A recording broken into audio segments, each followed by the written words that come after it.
Et c'est la 5e étape les petits potes, et oui. Et regardez ce qu'il y a derrière moi, enfin on le devine mais il y a un petit peu plus de soleil. Ah si, il est là.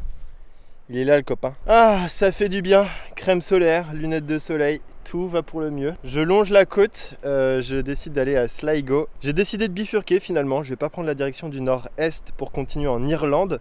Mais aujourd'hui, je vais passer la frontière entre l'Irlande et l'Irlande du Nord. Donc je vais officiellement aller dans le Royaume-Uni. Je vais changer de monnaie.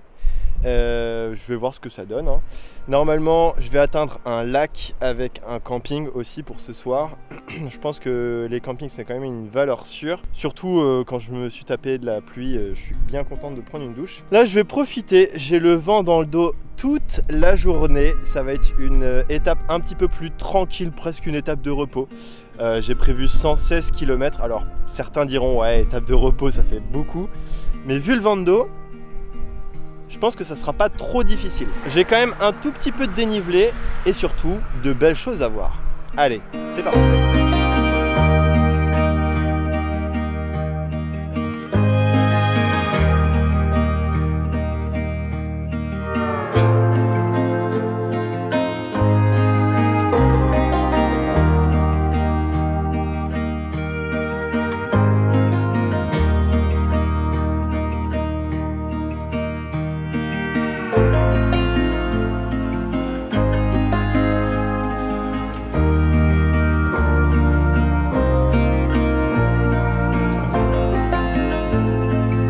Bon les amis, je viens de passer Sligo, j'ai fait une grosse pause. J'ai bien mangé, bien bu, j'ai le ventre bien rempli. Donc c'est un peu dur de grimper, surtout qu'il y a pas mal de grimpettes qui m'attendent. Mais bref, j'allais continuer ma route que j'avais prévue. Et au loin, j'ai vu un petit paysage qui avait l'air bien sympathique. Donc je me suis dit, allez, je vais trouver une route et je vais essayer de m'en rapprocher. Donc là je suis sur une grosse route. Bon, c'est vrai que j'ai dû prendre une grosse route pendant 4 km. D'ailleurs, j'ai pas fini, il me reste 1 ou 2 km. Et je vais essayer de me rapprocher de ça là-bas. Alors, pas du panneau, hein. Là, je suis assez proche du panneau, on s'en fout un peu. Mais là, il y a des collines avec des grosses falaises. Ça a l'air magnifique.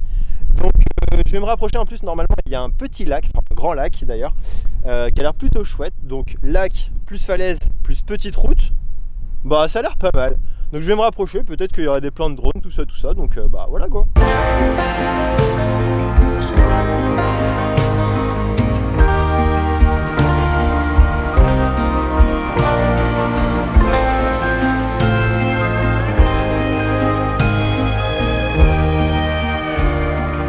Bon bah je sais pas dans quoi je m'embarque, mais je vais essayer de grimper tout ça avec mon vélo pour aller voir une cascade.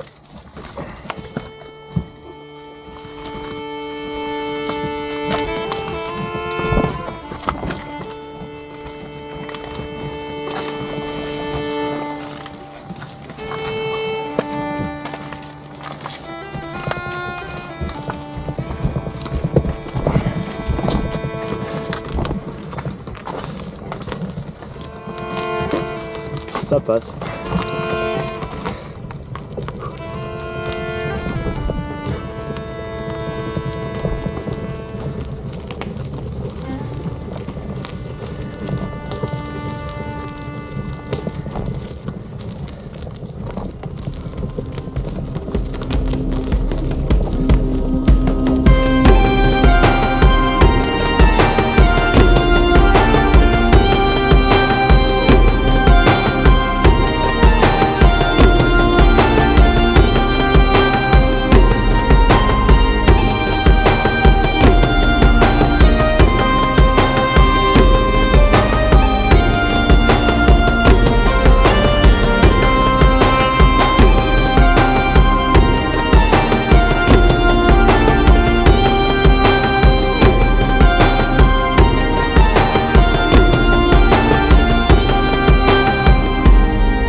Putain, il n'y a même pas de panneau.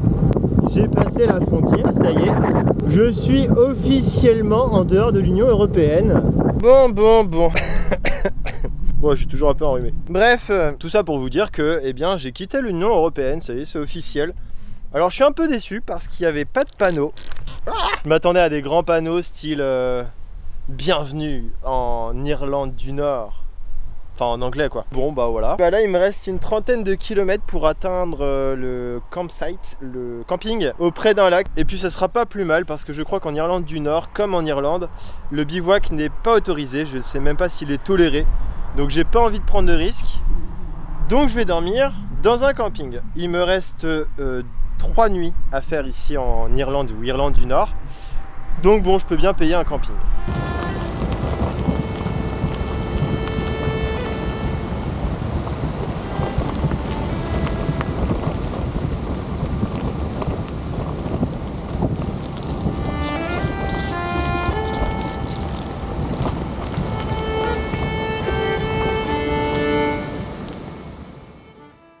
Oui, bon, au final, je fais 7 ou trop le lendemain matin. Mais bon, c'est pas grave, mieux vaut tard que jamais. Bon, au final, hier, j'ai fait 128 km. Et j'ai eu une belle surprise, c'est d'aller dans les toilettes publiques et de trouver des douches. Donc j'ai pu me doucher. Et au final, je me suis dit que, une fois douché, je me suis dit que ça servait à rien d'aller dans un camping. J'aurais pas plus de confort. Donc j'ai décidé de me trouver un petit spot bivouac. Et il faut dire que j'ai plutôt bien trouvé. Je me suis trouvé un petit aire de jeu pas trop mal. Il n'y avait personne hier, on était dimanche, donc je pense que la plupart des gens étaient chez eux et en famille. Et comme je suis arrivé tard, j'ai pu m'installer un peu à l'abri des regards, donc tant mieux. Et puis pour illustrer un petit peu la vidéo où je vous parle de comment sécuriser son vélo, voilà comment j'ai fait aujourd'hui. Donc toujours l'antivol sur la roue. Alors, je vais répondre aux commentaires finalement. L'antivol, on peut pas l'enlever grâce aux cages, on peut pas l'enlever comme ça si on enlève la roue. Et puis la roue, elle est tenue grâce à l'arceau ici.